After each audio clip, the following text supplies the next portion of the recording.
thought I'd start the show a little differently and introduce myself. I'm your host, Richard Dugan. This is Tell Me Your Story, and you are listening to New Paradigms for a New World as we give you choices and knowledge of those choices to help make your dreams come true. I really enjoy bringing these programs to you and taking the opportunity to talk with our guests about a wide variety of subjects that I am so excited about, and today is no exception. Today we are bringing back a guest who we've had on before from, we'll call it the Jungian perspective, from Jungian psychology. Thomas Elsner. Thomas Elsner is a Jungian psychologist, and he is here to help us to better understand ourselves and the world in which we live. Hey, Thomas, thanks so much for joining us. It's great to have you back on the program. And by the way, you're local right here on the South Coast, which is great. One of these days, we'll have you in studio to do one of these programs. I could come in, absolutely. I'm in Goleta, so I could come right down in person. But great to be here. Thank you, Richard. Good to be back. I'm looking forward to it. You know, I often joke about how, when I have somebody on who is of a particular psychiatric or psychological persuasion, I'm thinking, okay, are they gonna process me during the interview and maybe give me a little analysis at the end? Well, Richard, you're this and you're that and you're the other, and you know what? I wouldn't mind that so much, but it never happens. So probably not today either. However, we are gonna take a look at our society, our world, our civilization, our nation, our state, our community in which we live. And yes, it's going to be a little bit on the era in which we live. I like to use the term, Thomas, the COVID era, because they never last. They don't. I mean, I've heard it said that the longest lasting civilization, and I don't know which one it was roughly, and this is probably incorrect because I've heard others that are even longer, 400 years. But I've heard of some that maybe lasted 1,000 or more.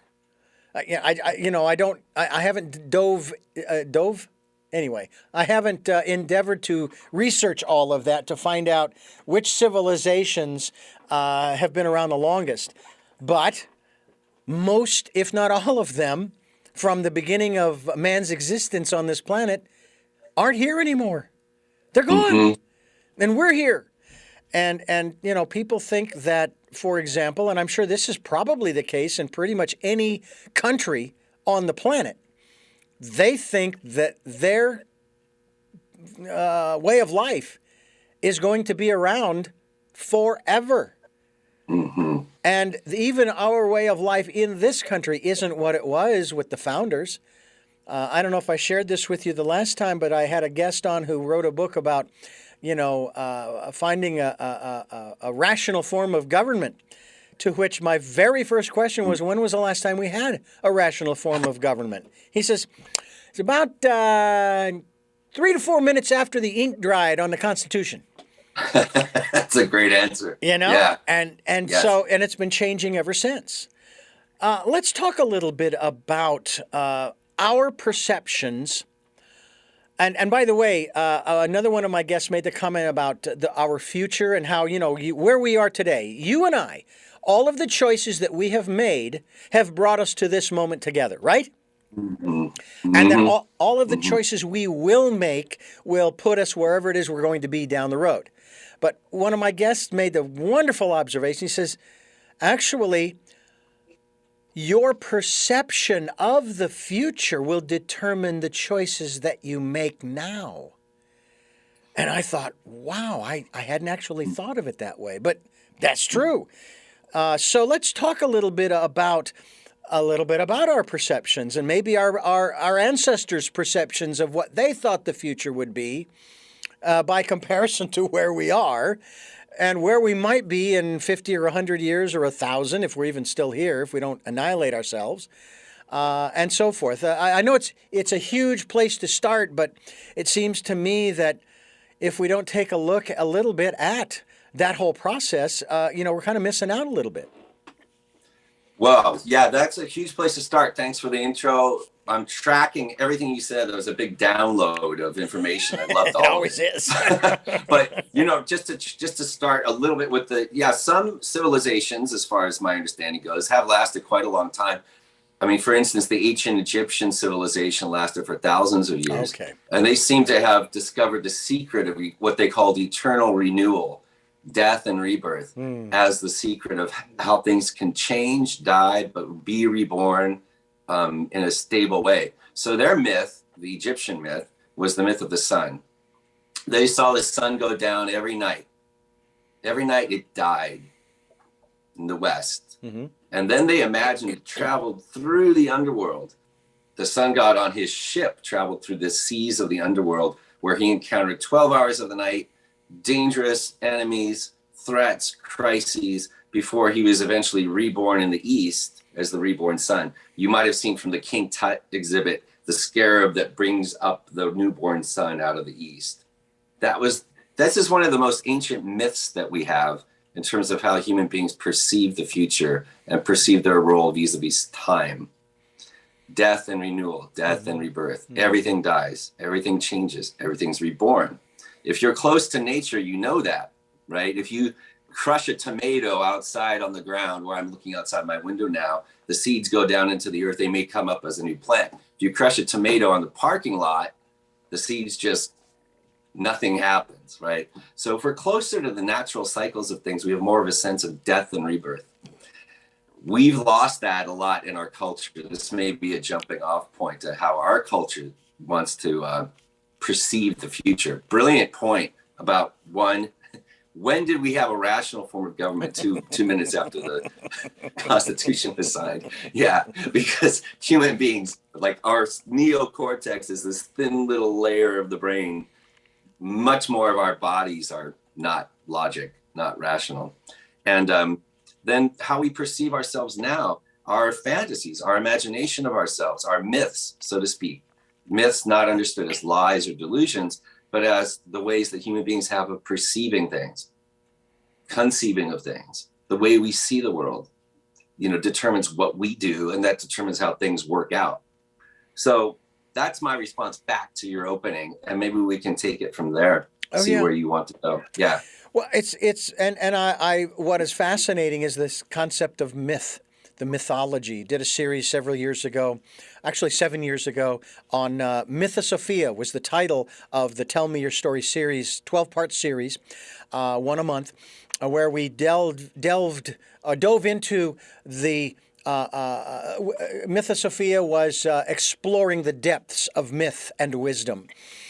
And it was a fascinating series. And when it was all over, I realized 12 ain't enough, because there are, matter of fact, as we got close to the end of the series, I was watching, of course, some of these news stories about Christmas, and especially the Christmas Eve ceasefire during World War I.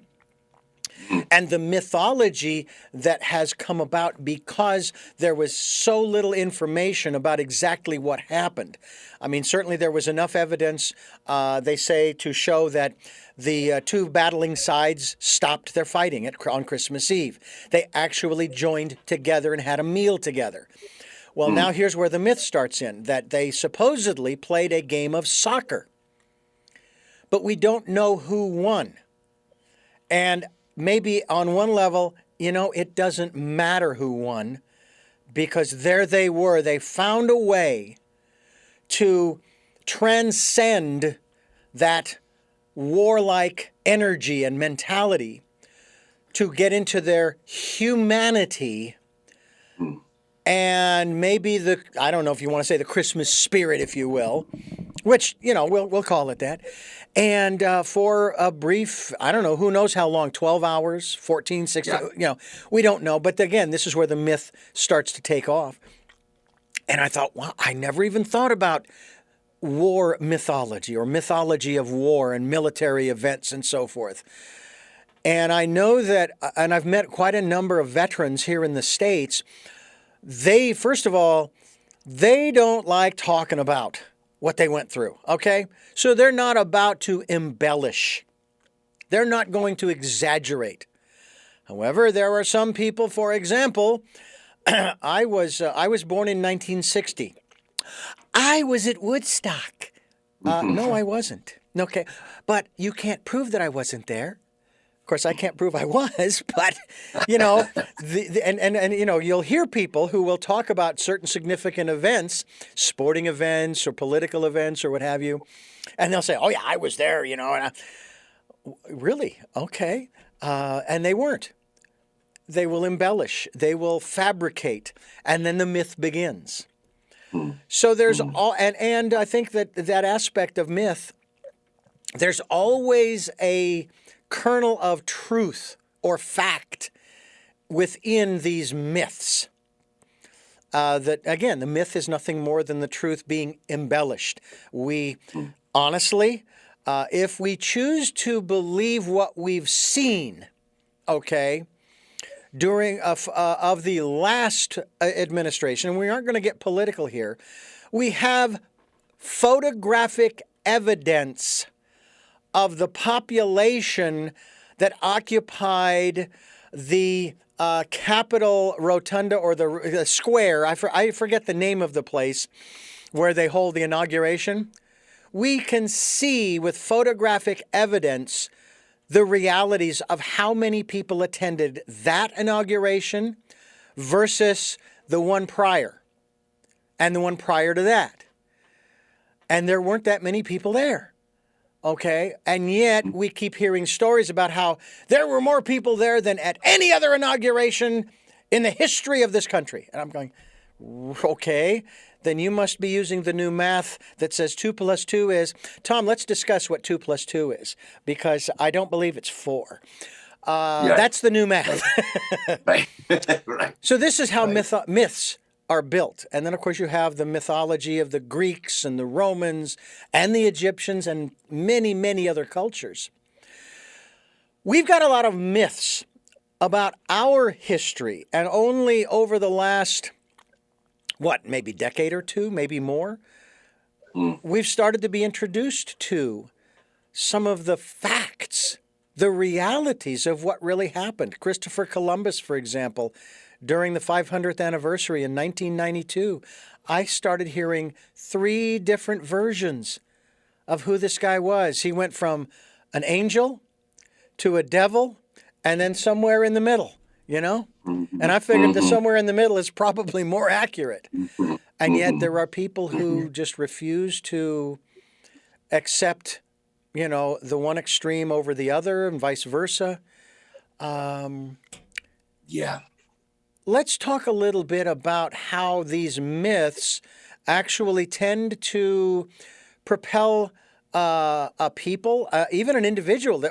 I would venture that you might be telling a story to your family and your siblings, your parents.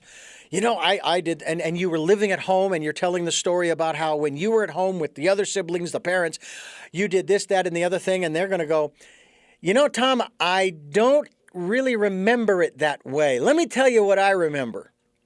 And how this shapes our present day. Fantastic. This is great. Yes, I do experience this all the time in my personal life, the confluence of imagination and reality, and the impossibility of ever completely separating one from the other. We never see reality as it is, ever. We always see reality through our eyes. We hear it through our ears. We experience it through our tactile sensory organs. We see reality through our assumptions, our history, our anticipations, our wounds, our defenses against being rewounded, our traumas. The world's soaked in imagination, our values, and another word for that is myth. So Joseph Campbell said, for instance, myth is another person's religion. So if you are calling something a myth, it means you're already not identified with it. You don't really believe it as truth. If you are contained in a myth, in the way that I'm using the word, you don't see it as myth. You see it as truth. And you see it as real values. You see it as values that you are not willing to only die for, but maybe even to kill for. That's how sacred mythologies are, how vividly and vitally important imagination is. and how much it soaks our world all the time. So if you think of politics and religion, those are two places where we project our myths, our highest values, our worst fears. You know, that's why you never talk about politics or religion at polite dinner conversations. You don't bring it up either, because people get emotional. It's not just rational. And if you think of our political structures just for a second, we've got two parties, right and left. Those are the words we call the parties, right and left. Isn't that interesting? That's a myth. There's a left hand, there's a right hand. There's a split. There's a way of seeing things as a duality. Now, we can where we can go from here. I just want to say, I can share with you a dream I had after 9/11 that shows the way that the unconscious psyche, and my experience of it, expresses a myth of what we can do about the problem of war. You know, what can we do about that problem? A mythological, symbolic answer to that. And then we could also talk more about mythologies in politics. For instance, Martin Luther King, in his last book, Chaos or Community, said that America, for its very survival's sake, is going to have to give birth to new values. You know, let's do that. Myths. Let's do that as we continue here on Tell Me Your Story, New Paradigms for a New World. I'm here with Thomas Elsner. He's a Jungian psychologist, and we're with him here today to talk. As you are already hearing, we're diving into this concept of mythology as it relates to how our civilization moves forward. I'm not going to say progresses, because that's a giant leap that I don't think we can make just yet. We maybe by the end of the program we might, but nonetheless, we hope you'll stay with us here on Tell Me Your Story. ThomasElsner.org is the website. We are linked to his website by virtue of our first interview, and we will continue to stay linked to his website here on Tell Me Your Story. We're bringing you new paradigms for a new world here on the program as we give you choices and knowledge of those choices to help make your dreams come true. And you, Thomas Elsner, were talking about a dream that you had shortly after 9/11 that sort of, I guess, makes the point about maybe some of the choices that you made from that point, from that dream forward, even if those choices were nothing more than internal mental choices, maybe not physical. You didn't, choose to move away from this place or that place or change your whole lifestyle, but you made some even internal adjustments. That's a great way to put it, Richard. Yeah, that's true. So 20 years ago, almost exactly now, right? 20 years ago, 9/11, I was in Switzerland where I was training as a Jungian analyst out there. And we were in this beautiful place in the Alps. It was actually a convent that was also a conference center. So, in the Alps, in this extremely peaceful place, nuns floating about, very introverted. We're studying Jungian psychology. Everything's tranquil, right? And I remember one of my teachers walking down the steps, a Swiss woman, as I was walking up, and she had just heard about the Twin Towers and what had happened. And her whole face was shaken because she knew I was an American, right? So she told me what had happened. And of course, we were all glued to the TV set. I had the feeling, oh my God, the world as I know it is coming to an end. Like, is there going to be an outbreak of war, complete war? What's going to happen? And I was really wrestling with the question, what can I do about this, about the problem of war, about this psychotic insanity that's, on both sides, not just one. There's the problem of war takes two people. And then about 10 days after that, I had a dream. It was one of the most vivid, scary, challenging, and powerful dreams of my life. And I'll just share with you the short version of it. It starts off that I'm at a place outdoors where I'm going to give a lecture to a group of men, which is something I would typically do. Like I would teach, give lectures. It's my typical sort of life thing that I would do that. And then in the group of men, there's an Afghan man and there's an American man, and they start to fight. It's similar to your World War I story. Here are the opposites fighting. And in the dream, I know the Afghan man has half the truth and the American man has half the truth. So I decide I'm going to mediate that fight that they're in. So this is the second solution I have, is I am going to mediate for them through communication, or, get them to be able to relate to each other. It's a very now naive, innocent, idealistic way to try to solve this problem. Then the dream steps in and says, what the short version of the dream is, what I have to do if I want to make a contribution to the problem of war, the problem of the battling opposites here, is I have to go through this ritual. And the ritual was dark and frightening. It was a little like the Catholic Mass, but in a dark way. And in the dream, I had to take an iron blade, cut my own right hand, put the blood into a vessel, and drink my own blood. And that was the mythopoetic symbol of how I could help with the problem of war. Drink my own blood in a ritual, And it was so frightening that I could go through with the first part, and it was too scary, too weird, too frightening at the time for me to go through with integrating my own blood once I extracted it from my body. So I was shaken by that dream. And I remember the next day I was telling one of my teachers out in Switzerland the dream, and I could barely sort of talk, and it was very disturbing to me. Now, in the 20 years since I've worked with it, the bottom line is that this is a dream about dealing with one's own shadow. How can I make a contribution to the problem of war? I can extract, become aware of, and then reintegrate my own fiery blood, my own psychosomatic reality that, as Jung mentioned, is typically projected onto enemies outside. So this is what we typically do.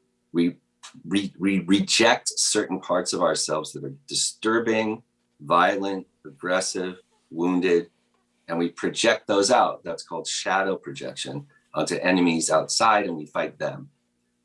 The distinction to that, the dream is saying, extract and integrate your own substance, Wow. So this is a way in which the myth can make a contribution to society. Where can we go from here, especially when our consciousness doesn't know?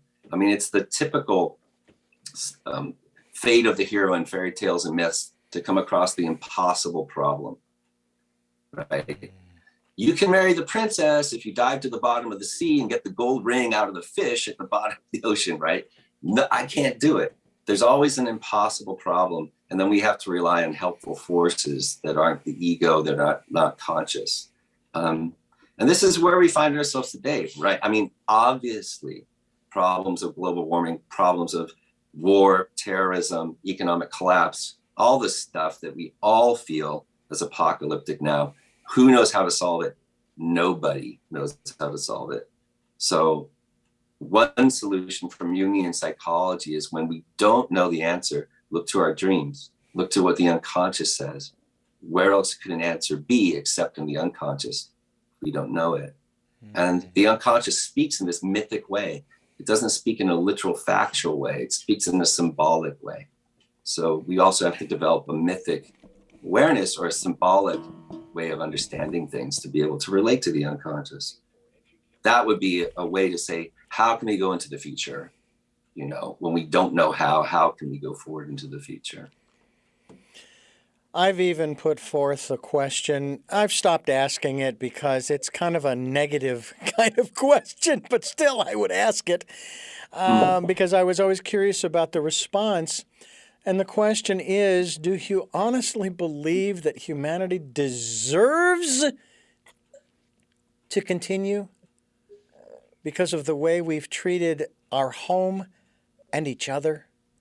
And then I think about, and this is the reason why I don't ask a question anymore, then I think about the reasons why we get educated, the reasons why we do have prisons that incarcerate people for a period of time, and things are starting to shift a little in terms of recidivism. that, and then of course the same thing with our military, our veterans. It isn't so much the veterans that need to change; it's us that need to change to accepting them, regardless of what conflict they were involved in. But it's like even in our religions, there is this concept called forgiveness. Now, it doesn't mean that we forget. All right, you did this thing. All right, that's a reality. We have the evidence that shows you did it. Okay, but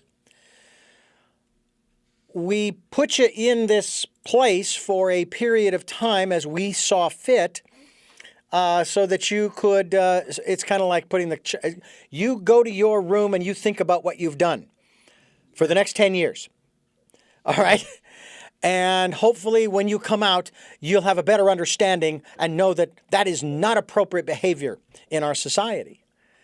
Unfortunately, for many, nothing really happens in there other than they actually take on other skills and abilities that are even more antisocial. But again, as I say, that is starting to change. Recidivism rates, I don't know if they're going up or down. All I know is that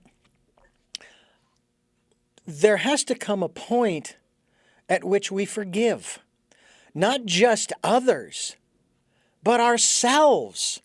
Now, somebody challenged me the other day about my quote-unquote mistakes.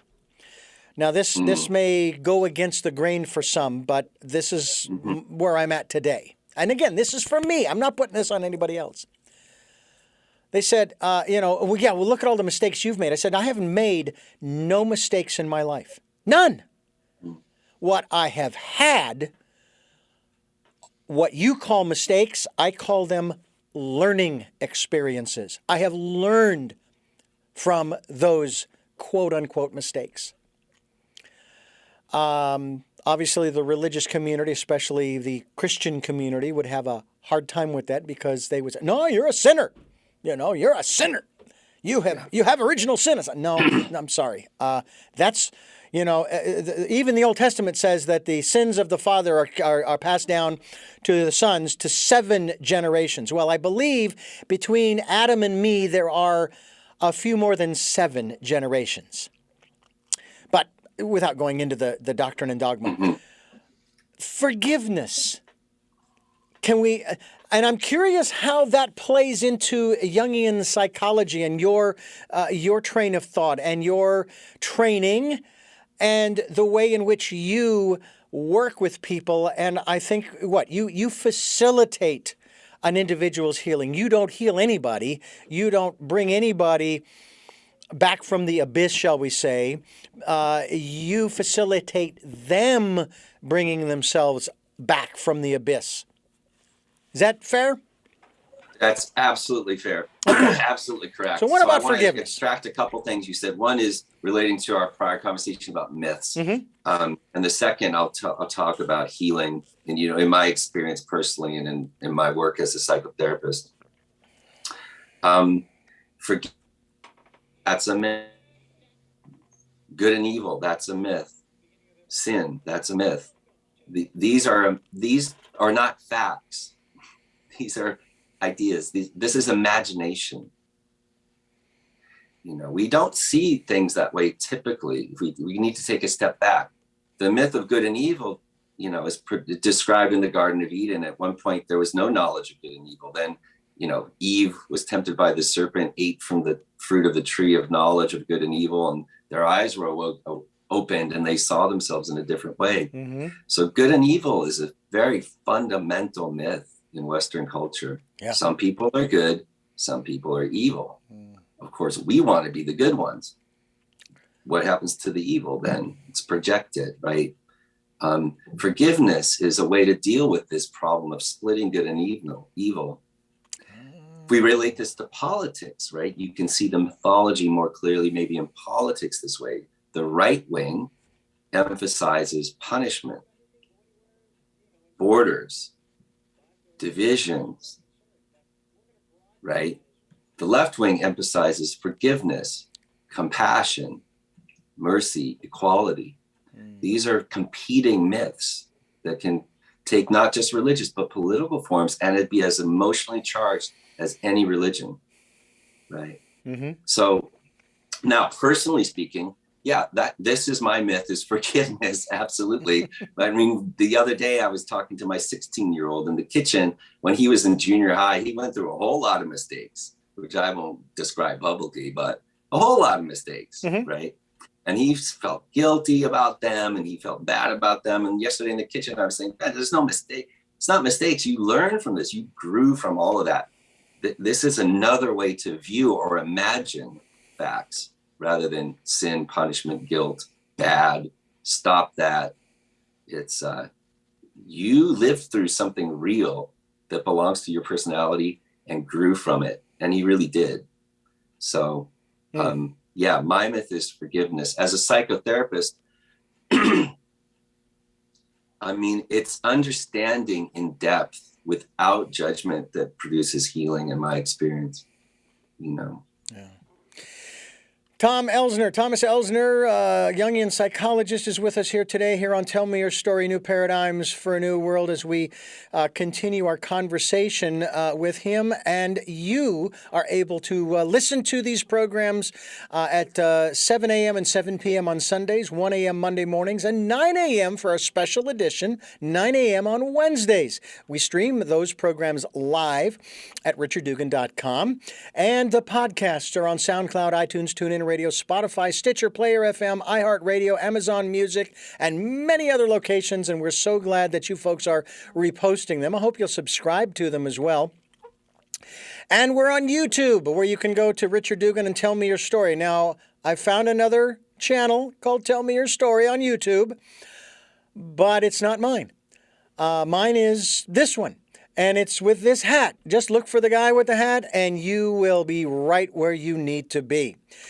I'm your host, Richard Dugan, along with Tom Elsner, and he is a Jungian psychologist, and we are talking, I think, about some very profound things that we need to be discussing in this particular era, in this particular period of our lives and time in our history, if you will. I have to say, Tom, speaking of myths, I love the phrase I hear quite often, especially in historically oriented documentaries, where they will be talking about a particular event, and then there's a certain thing that happens during that event, and then the phrase comes out, which changed the course of history. And I'm going, so you knew the direction that history was going to take. You had a psychic or somebody that could see which direction it was going. And then when this thing happened, it changed everything. It's like, please, give me a break. But again, we have a lot of these phrases that pop up that continue to perpetuate those myths. We were talking in the last segment about forgiveness and the mythology surrounding that as well. I have to say that one of the things that I find interesting, that I struggled with for quite some time, and I have much less a struggle with it. I was probably up around a 9 or a 10, but I'm probably down closer to a 1 or a 2, having to do with dualism. All right, left and right, good and evil, as you were referring to earlier.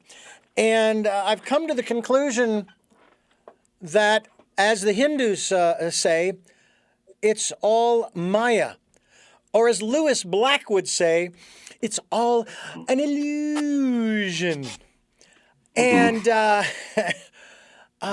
because I use that analogy of the macro cosmos, the macro world, if you will, and the micro world, and then the middle, which is where we live. And when we take a look at the cosmos out in the universe, we are in awe of whatever's happening. It doesn't matter. It could be a supernova just exploded. Maybe a comet crashed into an asteroid or a planet, and we're watching that. We're watching stuff flying everywhere. We're looking at the asteroid belt that is, I guess it's around the outer edges of our solar system in particular. We see all of these things. We see the solar flares of our star we call the sun. Then you go to the micro world, and you're looking through, let's say, an electron telescope, electron microscope. I don't know if there is Right. an electron telescope, but who knows? And you're seeing basically the same thing. All right? You're seeing things divide. You're seeing things unite and merge. You're seeing things crashing in and this, and you're seeing some things eating other things like Pac-Man, Mhm. Mhm. And we're just, wow, whoa, man, we're in awe. All right? There's no real plus or minus. It's not a positive or negative response. It's just, wow. But when we start looking at our world here where we live, there is no wow. It's or ah. And I thought, wait a minute, why are we passing judgment here when we're not passing judgment there or there? You know? It's just, it's very interesting. So I put all of this into context and I said, there's no dualism. I have to say that one of the things that frustrated me was the ancient wisdom teachings from a lot of the philosophies that are out there speak of where we come from, the one. And they speak of where we're going to, the one. And my question is then, why are we here in this dualistic world? Well, because that's how we perceive it, as dualistic. Yes. And certainly we have a lot of what we call evidence of its dualism with sunrises and sunsets, day and night. And we could list more. But the reality is those are just cycles. That's just what happens. It basically is what is. And I'll even bring your son and his experiences into the mix. Your son, you, and I are perfect. We are perfect. Now, why do I say that? And let's talk a little bit about this concept of perfection. The New Testament speaks in the Gospels. There's the passage that reads, I paraphrase it, "Be ye perfect, even as your Father in heaven is perfect." What does that word perfect in that context mean? So I did some research. It means just to be. No dualism there. No left, right, wrong. Just to be. And that's perfection because God is not dualistic. Even though there will be those who say, oh, you're talking about an Old Testament God that's going to do this, that, and other thing, as opposed to the New Testament God who is not going to do those things. It's the law of love. Well, it's a wonderful thing, but God isn't dualistic. God just is. So let's talk about this concept of perfection from the to be. I won't quote Shakespeare here. I opened myself wide open for that. As opposed to the perfection of the dualistic perfection, and how it seems to me that kind of screws us up a little bit, doesn't it? Well, yes, I agree. And I agree with you because I share the same myth as you do. Richard, your beautiful download there that covered so much territory is an expression of the myth of your life, really. And it's a myth that one does not find in either traditional Christianity or, to tell you the truth, the age of the European Enlightenment with Cartesian dualism and the development of the rational faculty to look at nature quantitatively, factually, and literally and banish imagination or soul from nature. So both of those major myths in our Western culture today, the Judeo-Christian and the Enlightenment, age of reason, scientific revolution, your myth is not either of those. So, and you can feel like looking into the skies, that's where the numinous is for you in nature. Yeah. It's awesome. It's what we would feel like if a believing Christian went into a church and sees the cross. It's the same emotional reaction now. It's like a natural supernaturalism. And peering in with the telescope into the inner world or the microphysical world and being awestruck by the mysteries that one sees there, that scientists see there.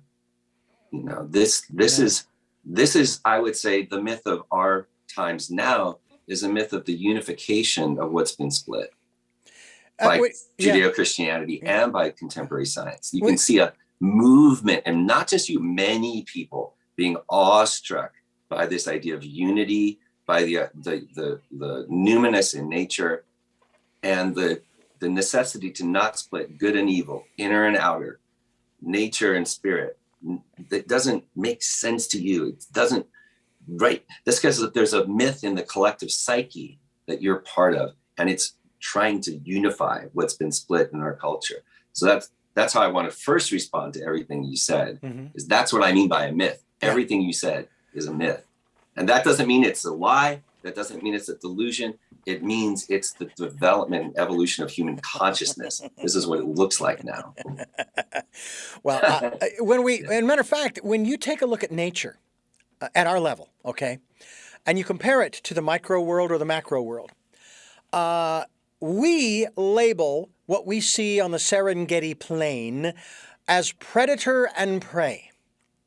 Yes, we label it that way. So why isn't it predator and prey when a cancer cell takes one of your red blood cells and consumes it? I don't know if that's true, but but it's like, you don't call that predator and prey. It's just a process. Well, it's just a process at this level on the Serengeti plain. That is life. That is the way it works. And nothing is ever lost. Somebody shared with me not long ago about how energy, everything is energy. You can't destroy energy. It is only transformed into something else. And a lot of times we, the emotional creature that we are emotionally moved when we see the gazelle being consumed by the, I'm not even sure if it's a herd of jackals or lions or whatever. That's just life. And let's be thankful, that we got to see the gazelle run, but how marvelous to see the process of life unfolding right before our eyes and transforming energy from one creature, if you will, to the next. Yeah. Yes, beautiful. Yeah, William Blake, the British Romantic poet, said everything that lives is holy. You can find this in the poets too. It's essentially, in terms of myth, what you're describing, a maternal myth, a myth of the Great Mother, a myth of nature that has cycles, death, rebirth, cycles of renewal, transformations. It's circular, this mythology. It's not a myth of progress. It's not a myth of leaving the earth behind. It's not a myth of leaving the body behind. It's a myth of that predator prey, and everything is in a cycle of death and renewal all the time.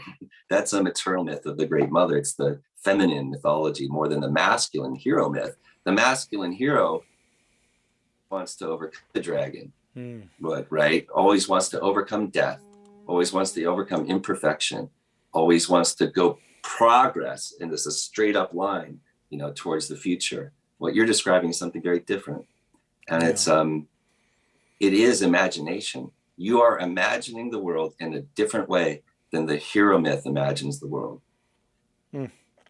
Well, I tell you, I'm thrilled and excited about the ability to be able to imagine. I know that there is a whole segment of our society here in this country in particular that absolutely abhors the lyrics of the song Imagine by John Lennon.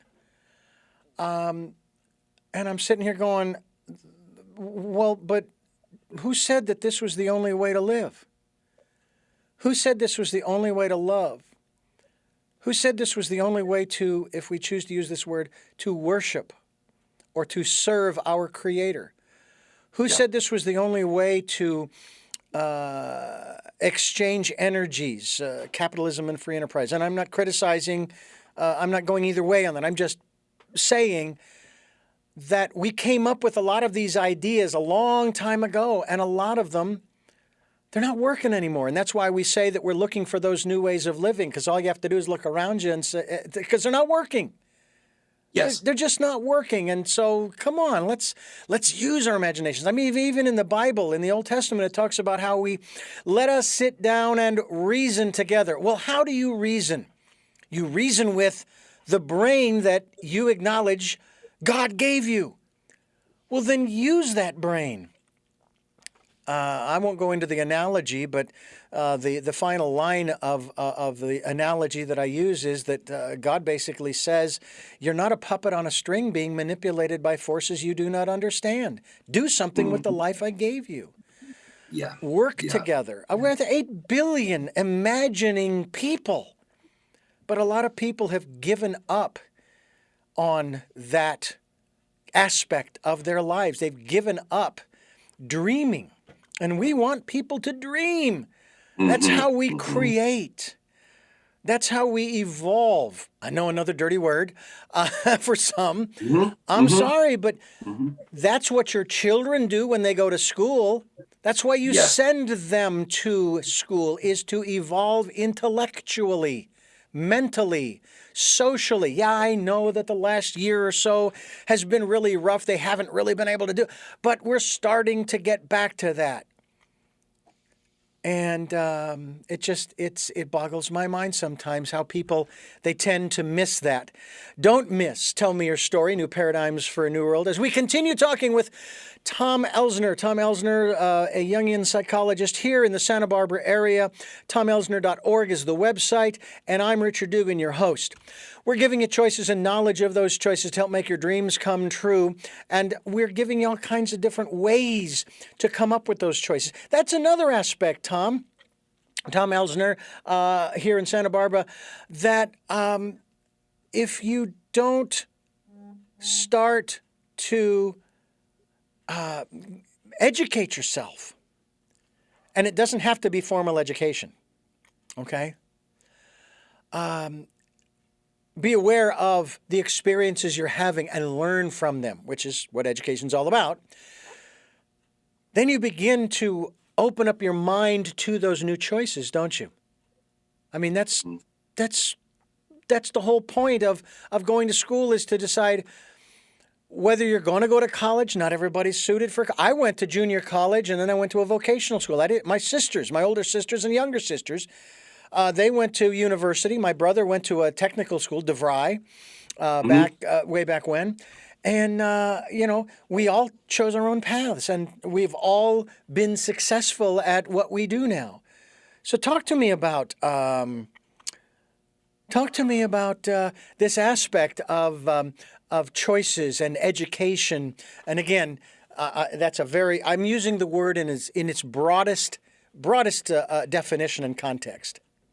Yeah, great. Well, I can't drop what you said about imagination. Okay. It's so great. I want to say one word about that, if I may, for a second, think about it. Imagination is the essence of humanity. It's the essence of what human beings are. It's the essence of all our values. Does life have worth? Is life sacred? Is that a fact? Yeah. That's pure imagination. Should we rape and pillage and murder? Why not? It's wrong. That's pure imagination. If we didn't have imagination, we would lose our humanity completely. We would lose all our values. And in addition to that, what I want to pick up on another quality of imagination you mentioned earlier, which is the dualism of inner and outer. The British poet Samuel Taylor Coleridge had a phrase he called primary imagination. That meant perception. Think about it. The world that you see, I'm looking at my window now, there's a tree out there. It's green, it's brown, it's, in space and time. Green doesn't exist out there.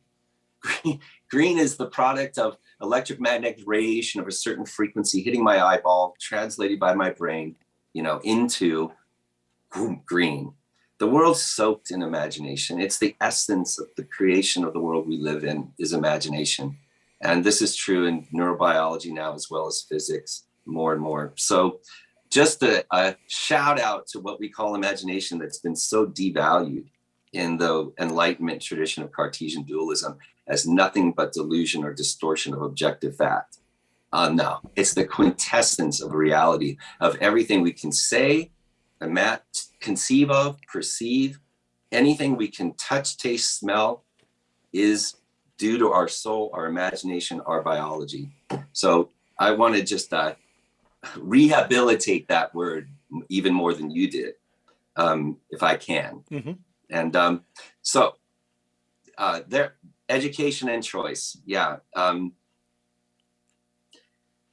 This is one of the great legacies of the European Enlightenment to me, is education, choice, thinking for oneself. Immanuel Kant wrote an essay in the 18th century, What is Enlightenment? And the Enlightenment is a complex cultural, political, social movement, but he summed it up in one phrase, sapere aude. In Latin, that means dare to know. Dare to know. He meant by that, dare to think for yourself. And the reason why he said people don't think for themselves isn't a lack of intelligence, but it's a lack of courage. Because if you start following your own imagination, your own thoughts, your own feeling, being true to yourself, you might end up in the eyes of other people a heretic or a strange person or not doing what you should do. So he said it's an act of courage to do that. And the Royal Society, the most long-standing scientific society in the world that still exists, its motto is nullus in verba, take no one's word for it. So for me, those are great values. Like, that's how I conceive of imagination. That's what I want for my children. That's how I've taught them since they were little. What do you feel? What do you think? What's your position? Here's what the left says. Here's what the right says. What do you say? What's your best truth? Yeah. Be true to yourself and follow that. And that's education in the best sense, in my opinion. That my son is at City College now, taking philosophy courses and English lit courses. And I just tell him, look, this is what you're doing. You're learning to think for yourself, and I'm going through, he's reading John Stuart Mill on ethics, and we're going through it together. And he's, Dad, thinking is hard. I'm like, yeah, it is hard. Mm-hmm. It is hard, but it's so valuable to develop one's own standpoint. And it's not the God's own standpoint. We remain open, of course, to others as well. But this is how I see it. This is my best standpoint. I have the capacity to convey that and be open to other people around me at the same time. That's education. Oh my God. If more people were educated, the world would be totally different. Yeah. Totally different. Yeah. Tom Elsner is my guest, and I'm Richard Dugan, and you're listening to Tell Me Your Story. New paradigms for a new world is what we're bringing you, and choices and knowledge of those choices. We're trying to educate you in the best way we know how. As I have said many times, Tom, I'm a strong proponent of education. I was actually going to close out one of the segments here on the program with this master's program with Tom Elsner has been brought to you in part by a grant from this foundation, that foundation, and the other foundation, like it's PBS or NPR or something. Because that's how I feel sometimes with the guests that I have had on my program, as well as the many guests of the programs I've produced over 40 years that I have been doing this work. And I feel like there's got to be a way for me to somehow convert all of that into, a PhD or a master's degree or something. Of course, I'm not sure if there's a PhD or a master's degree in eclectic studies. but maybe I'll make it up. Hey, there's the Universal Life Church, of which I am a minister of. So maybe I'll start another website and start cranking out PhDs for people who are of that ilk of eclectic studies.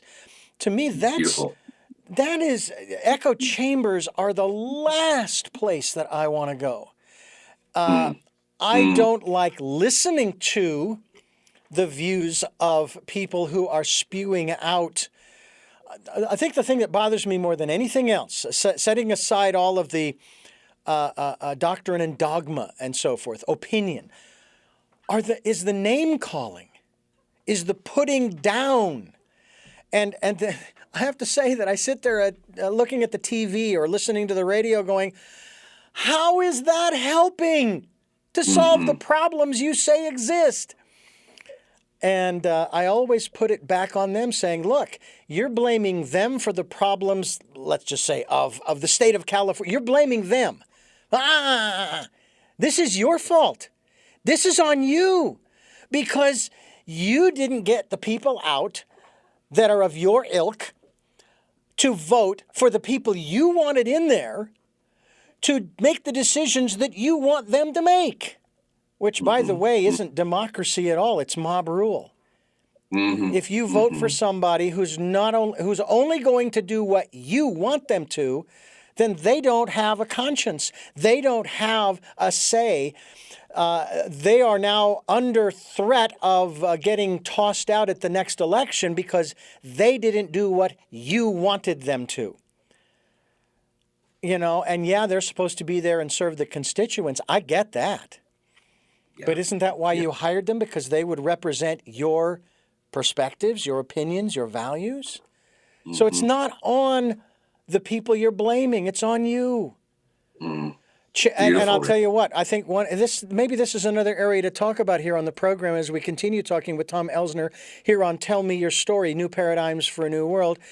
I want to talk to you about that aspect of it's not about blame. It's about the message. Obviously, the message that you're putting out isn't resonating with people. You need to change your message. I'm not saying change your values. I'm not saying change your beliefs. I'm saying change the message. Make it more unifying. Make it more inclusive, if you will. I don't care much for that word, but there you are. See, that's my perspective, is there's nothing wrong with your viewpoint, but if you don't put it out there in such a way that is more palatable to those people who would not ordinarily listen to you because you're quote unquote on the other side, then I thought this was really funny. The math just didn't add up as far as for example, this recall election that we just had recently here in California for the governor. This is a Democratic state. The population of this state is made up of more Democrats than Republicans. So what makes you think, because not all Democrats were opposed to this governor. They say, we'll put a new guy in there at the next election. And I was ticked because of $276 million wasted. But it's like, change your message, Think about what you really want to say, and words have power. But let's talk about that concept of our message to others, whether it's a political or religious or otherwise, or just individuals. And you're having a conversation with somebody like you and I are having. Let's talk about the importance of maybe fine-tuning our message. Great. Rich, when you're speaking about this, of course, you're also speaking of yourself, right? And I can hear you've put a lot of work and a lot of time into developing a message. And obviously you're super eloquent, super communicative, very open, and very able to have dialogues with people. So I hear you in everything you're saying. I hear you, what you've done. And I don't know you very well at all, just through these interviews, but that's evident to me. So I just want to point that out too before we get more abstract in a way about it. But this is a myth, like your myth. I can hear, to return to that theme. This is your myth, loud and clear, that you've lived and integrated and become and developed, quite well as far as I can tell. But yeah, with in terms of the blaming you mentioned, so you can $10,000 of psychotherapy can just be summed up in this phrase: if you're pointing the finger at someone else, there's three pointing back at you. So if you get that, if you really, really get that in your bones, that is a huge step forward, in my opinion. And when your examples of politics, really bring up psychology examples. That it's really what you're talking about in terms of political conflict and blame and etc. It's not politics in the sense of what's the best tax policy. Mm-hmm. Should we use deterrence in foreign policy or appeasement? It's not stuff like that. It's really psychology. And it's what Jung meant by shadow projection.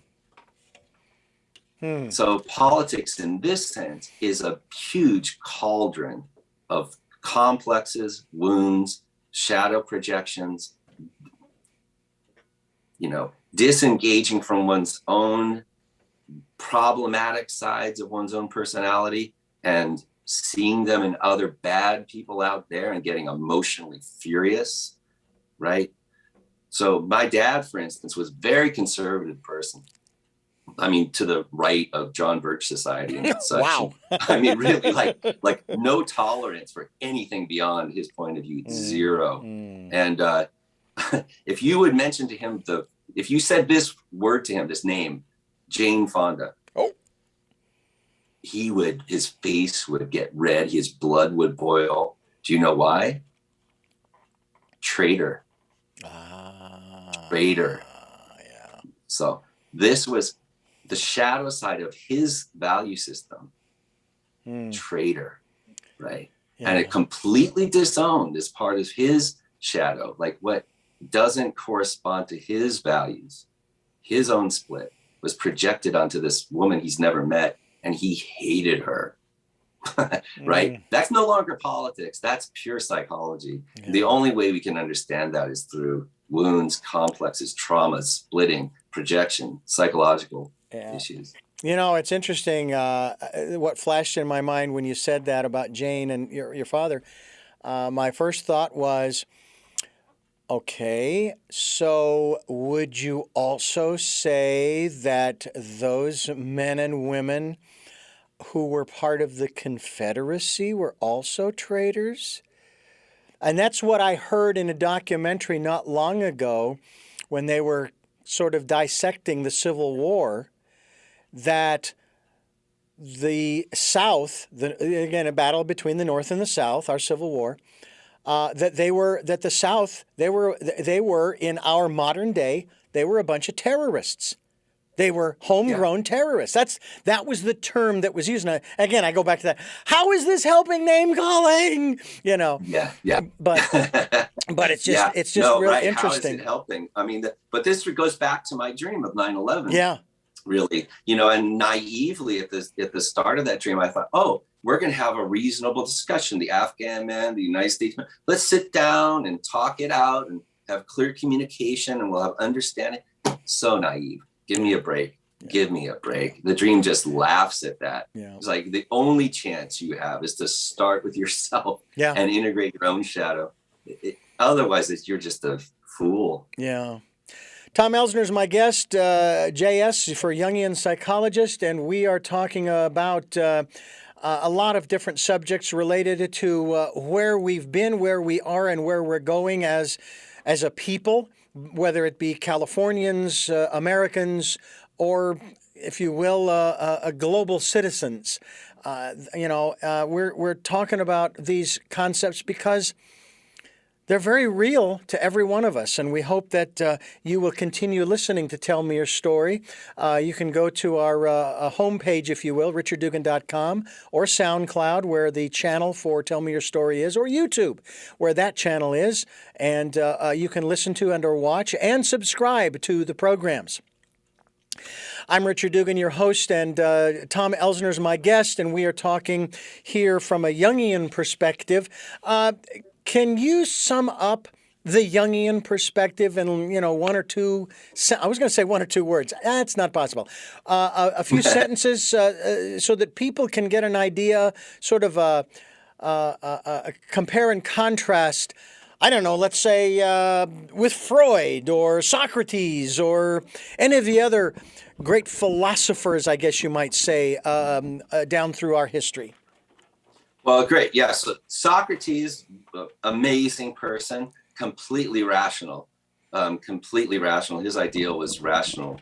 Freud, not so much. Freud discovered the buckets of the absolutely non-rational repressed dimensions of the Western psyche. For him, sexuality and aggression, So one of his books in the 30s was Civilization and Its Discontents. Civilization is our greatest asset, our greatest accomplishment. It prevents us from rapes and murders and all sorts of horrors.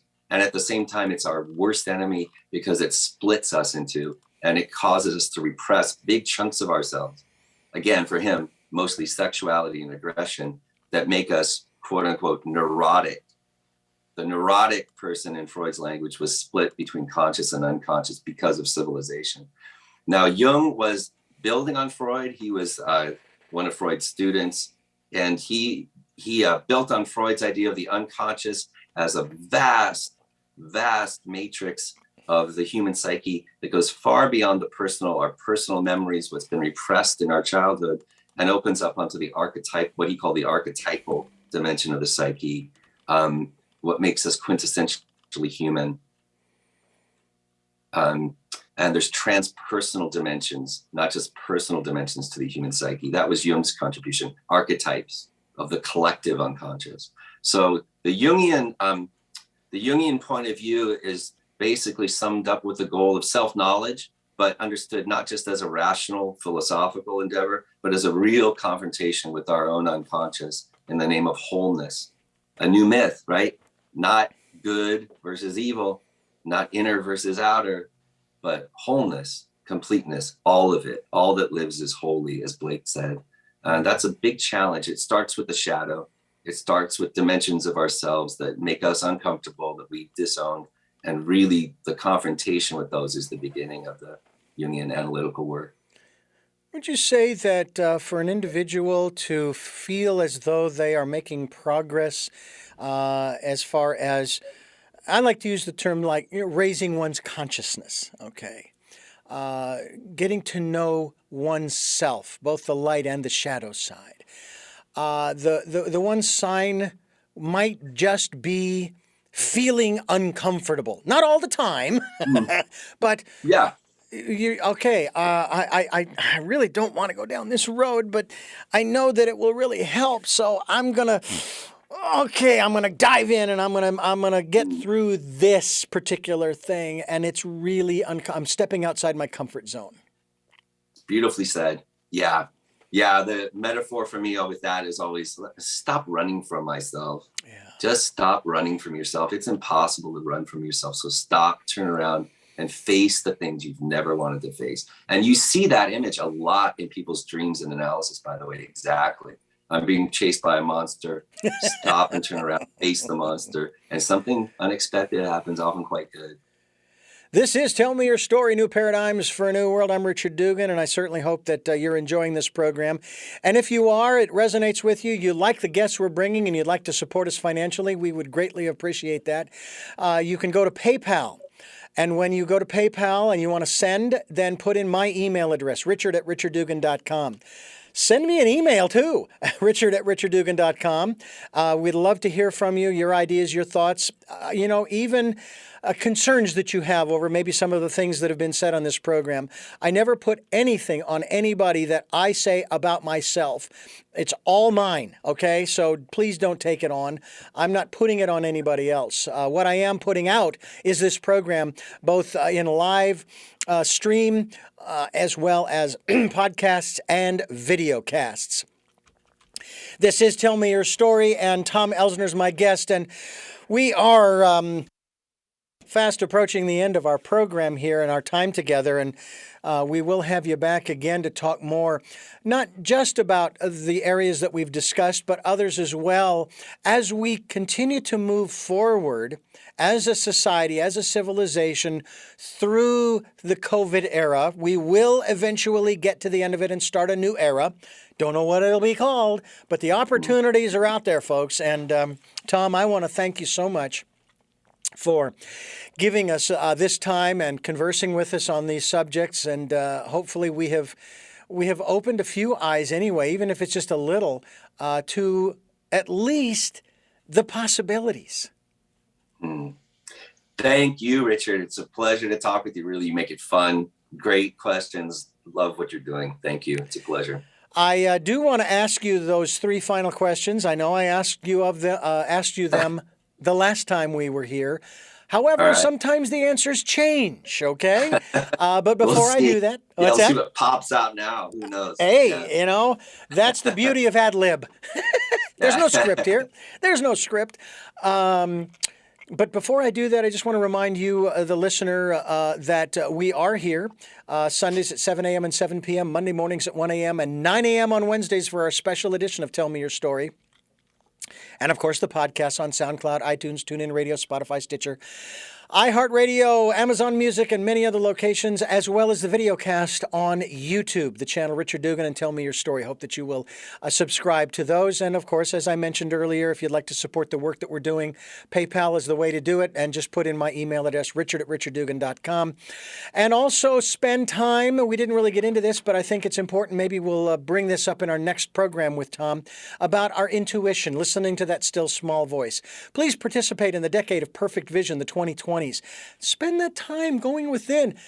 You don't have to deal with the shadow side. Just go in there and maybe let this dust settle for a few minutes. One of my guests said, start with 60 seconds. Just start with 60 seconds. You don't have to do 5 hours and sit in the lotus posture. Just sit in your chair for 60 seconds. Close your eyes, not if you're driving, and just relax. Just maybe imagine a beautiful green forest or meadow or whatever your favorite happy place is, if you will, and just relax. So please participate in that with us if you wouldn't mind. Tom, we are going to wrap things up by these 3 questions, and the first of those 3 is, who is Tom Elsner? Well, I remember from last time, I don't think my answers changed much. It just evoke a mystery in me when you say that. Who knows? Oh my God. What is it that you hope to or want to achieve through the work that you're doing now? The most powerful moments I have in the work that I'm doing, especially recently, is allowing people to be themselves in all the ways that they never felt comfortable through shame or guilt, and seeing the healing that comes from that, the wholeness that opens up through that, and the transformations that come from that. It's really through listening deeply to people. Finally, what is your life's purpose? Again, I love the question. It evokes a mystery, like the first question to me. There is a mystery there, an enigma, something difficult to understand, but something real. Well, Tom, I thank you so much once again for joining us here on the program. I do look forward to having you back again. And I think maybe, I don't know how Jung looks at our intuition or still small voice. And I've had the comments made, well, yeah, how can you be sure that that still small voice is the one you want to listen to? Maybe you've got several in there. We'll maybe dive into that a little bit the next time. That sounds great. All right. Sounds great.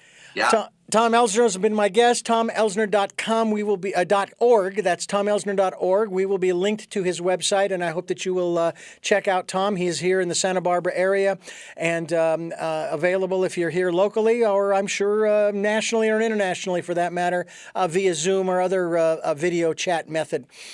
I thank you for listening and watching. Tell Me Your Story, New Paradigms for a New World, as we give you choices and knowledge of those choices to help make your dreams come true.